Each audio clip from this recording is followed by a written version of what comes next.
Alright, so what is going on, guys? Chris here with another video. It's raining in Virginia, it's really cloudy, and I did have work today, so I decided to make a video on my Mustang. So I wanted to do the 5 things that I hate about my car, and the 5 things that I love about my car. First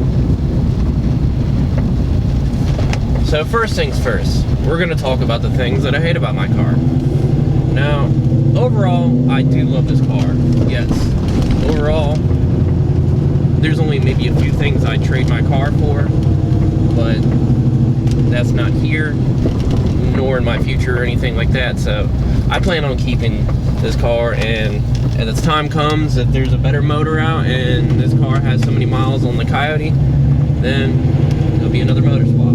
So the 5 things I hate about this car, starting with the interior. Now, I had my first car was a 97 V6 Mustang, and I really wanted to get into a GT, and I like the square body style. I mean, who doesn't? The rounder body style, yes, is good, as long as you kind of like mod it to a certain extent to where if I owned one, I would mod the hell out of it, because the exterior mods stock suck. It is ugly to me, and I just like the square body style. Hence, that's why I have a new Edge. So I'm going to get across traffic here sooner or later. So the interior. So when I came from the 97, I thought the interior would be a little more decent in a 2001, because Ford had 4 to 5 years to do something since 94 with these cars, and maybe update the interior a little bit. What did they do? Really nothing. They moved a few buttons around, added a traction control button, and moved the rear defroster button from the side over here to the middle under the radio, and they probably worked with the radio a little bit too. But that's not much at all. And the Mach 1 and the Cobra, of course, got the good seats, so even if you were to buy the premium GT from the factory, from the dealership, and get the leather seats, they're really not that comfortable.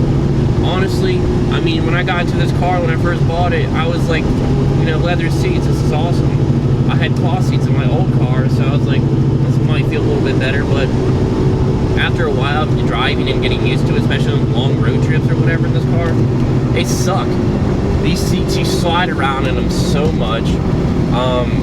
The only thing I can really say about these seats is they hold up well. The car is like 16 years old, and the seats actually are not torn to shreds. The driver's seat is really starting to show on like where you slide in and out of the vehicle, and behind me on the back part. But that's really it. But if you plan on like drag racing the car or autocrossing it, or if you're just that person that wants, you know, that kind of more comfortable seats, these seats aren't for you. Another thing with the interior, the plastics. Oh God, the horrendous plastics. I mean, I get it was just they were first entering like this dark age of Ford. Like they're cheap. I mean, hell, the vent things, you can probably hear that, they just rattled. I mean, they're cheap plastics. When I like took everything out to put the radio in, I mean, it popped out easy. Yes, that was a good thing, but putting it back in, I was scared I was gonna break something because they're so cheap. Going on number 2. Number 2, when I first bought my car, it did not have lowering springs at all. It was not lowered whatsoever. It had a few exterior mods, that's really it. And the car sat up like it was on a lift kit. I mean, it looks like it had a rough country or a BBS lift kit from the factory, and it looked horrible. And the first thing I did was definitely lower this car. So what I went out and did, I bought some H&R Super Sport springs for this car, and I still actually have the very springs in the rear from when I first bought the car, so they are a good spring.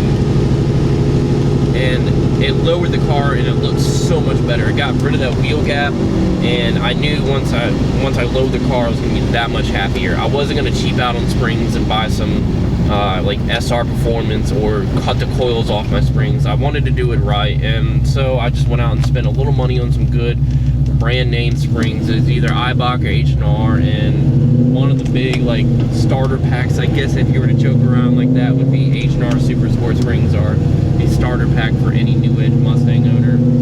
So the wheel gap, it was ugly. Go and Google just a stock height GT Mustang or whatever. they are ugly. 4x4 stances. The wheel gap is like literally so high. Like, I have coilovers now in the front, and I'm so happy because it just got rid of that wheel gap. Third, so when I first got my car, it had the fake GT hood scoop on it. It had the fake scoops on the side where it still has it, where it's supposed to cool the brakes. It looked cool, but you kind of want that ram air. Like, Ford, if you were to put a hood scoop on the car, you would think you would make it functional. It was just a piece of plastic with a plastic honeycomb that looked ugly. So in my mind, I was like, well, I'm gonna go out and, if I'm gonna have a sweet hood, don't get me wrong, the hood looked good, I liked it, but if you bought the GT, you kind of got like the cheapered out version of the Mach 1, because their ram air is functional and the GT isn't. So I looked around for another hood, and I really didn't have a lot of money at the time getting into the car. So I found me a stock Terminator hood,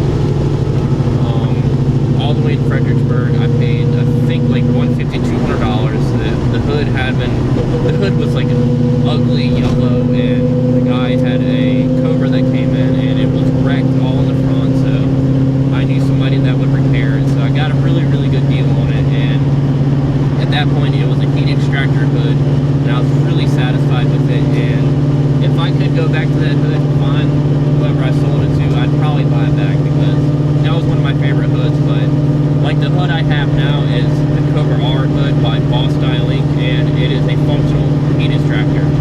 It's not a ram air, so on the back side it has a 3-inch cowl instead of a 2.5, and you can stick your hand through and actually touch the engine, because it's supposed to scientifically cool the car 10 degrees cooler.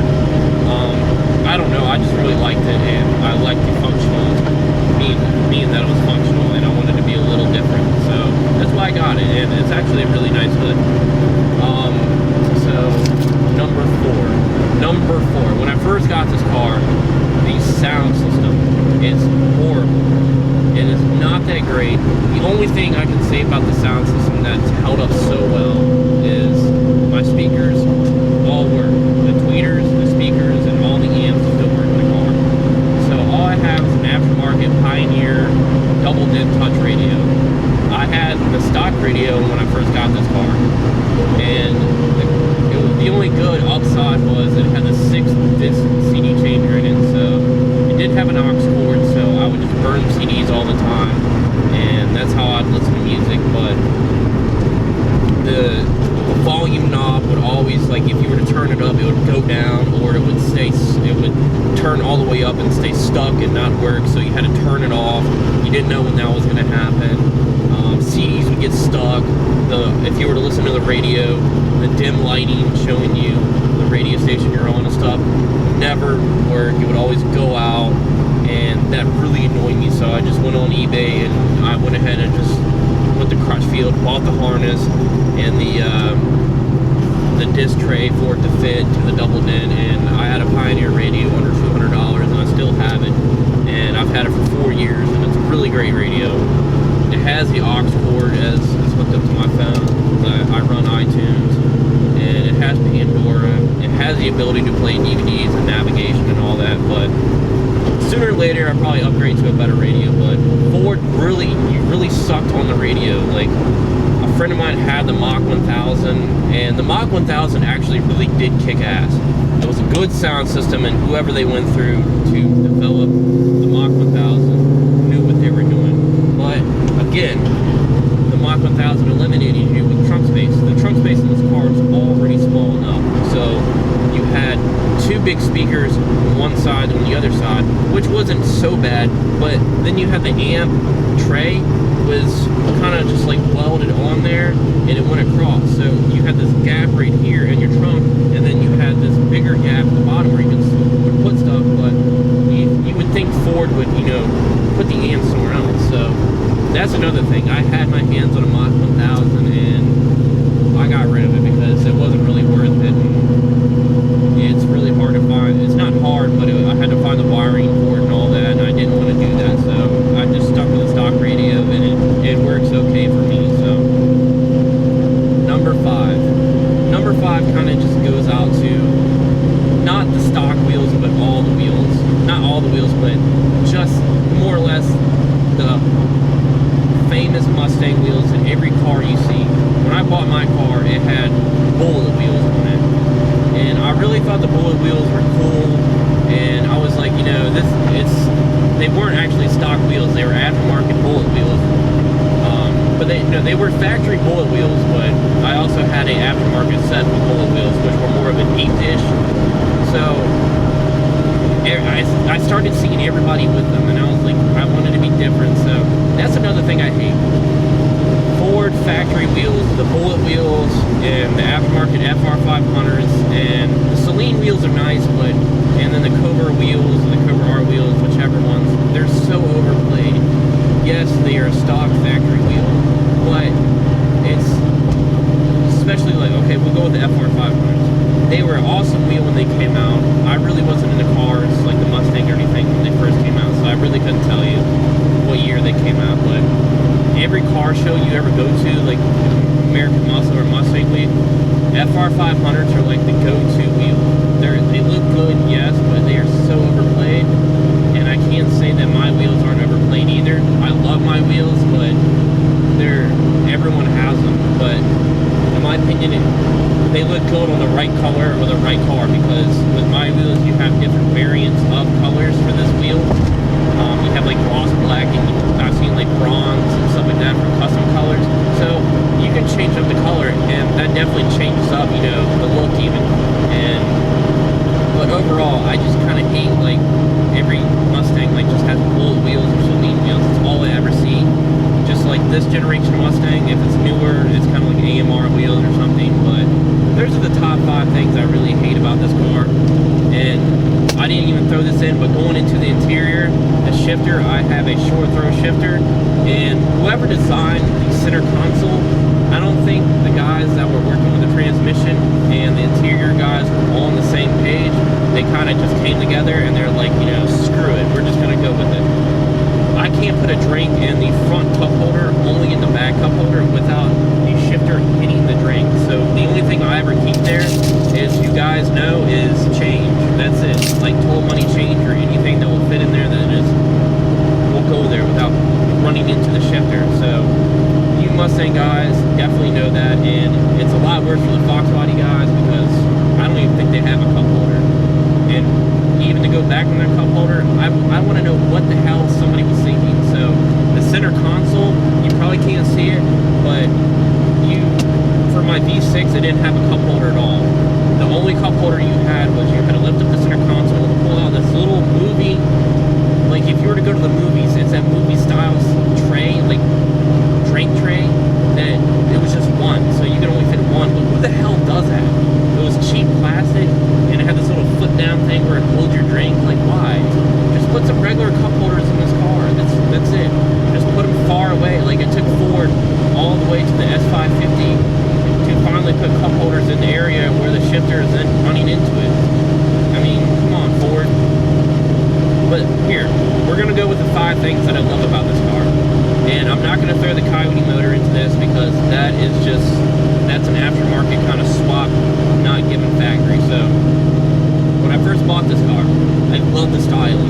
The styling of this car is my favorite besides the newer Mustangs. I love the newer Mustangs, but I really love the new Edge. That's why I stuck with it, for one. There's so many exterior mods, bumpers and side skirts and spoilers and anything and lights and all that you can go, and this car won't look like crap. Yes, there are riced out versions of, like, you know, the front bumpers, the headlights and all that, but if you kind of stick to like the near stockish in a way, you can do so much with this car. Like, what I have is the 99 to 01 Cobra front bumper. It is OEM. I have the Cobra R hood, and then I have a Terminator rear setup with the shade cover bumper, and my wheels being silver really set it off.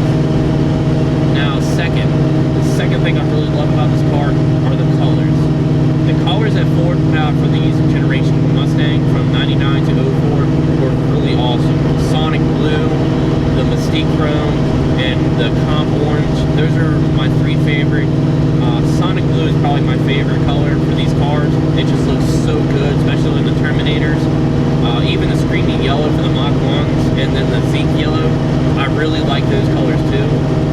I think one of them, I think the zinc came on the Cobras as well, the 99 to 01s. Now, don't get me wrong, I love the silver, but the really crappy side about having silver is it really, the clear coat feels so easy after like a year or two.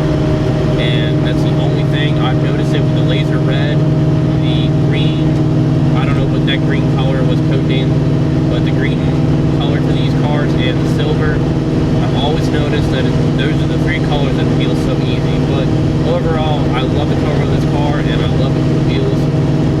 Third, I think the third setup is, yes, I hate it, but I also like the interior setup. I think if Ford would have spent more money on making the interior nice, like the cup holders, I love how the interior, the setup of the interior is, not how cheap it is, but the setup. It really makes you kind of feel like you're in an airplane or a jet maybe even, and you just have like the cockpit and the control. It just makes you feel like you're kind of like in a cool like little fighter jet in a way, just the way the interior is set up. That is one thing I do like, and I do like how they have the tweeters right here where the mirror is and stuff, and I like how they have the cluster gauge set up. It's not so bad as many people hate it, but again, I like it. The steering wheel isn't so bad if your steering wheel is not like mine. Mine's kind of like old, so I'll probably like end up getting a new one or something like that. And I love the interior color of this car. I had the charcoal gray, and I came from, my old car had black interior, so that was one thing I did like about getting into this car. Ford did do silver and charcoal. That's a good color combination. It wasn't like pink or red or some crap that they did with like some of the Fox bodies, and even the 94 to 95, like some of it was actually, it was like a white, I seen a white Mustang, it was a 95 Cobra, and then it had the red interior, and it was really gross. It looked like somebody puked in there or something, I don't know.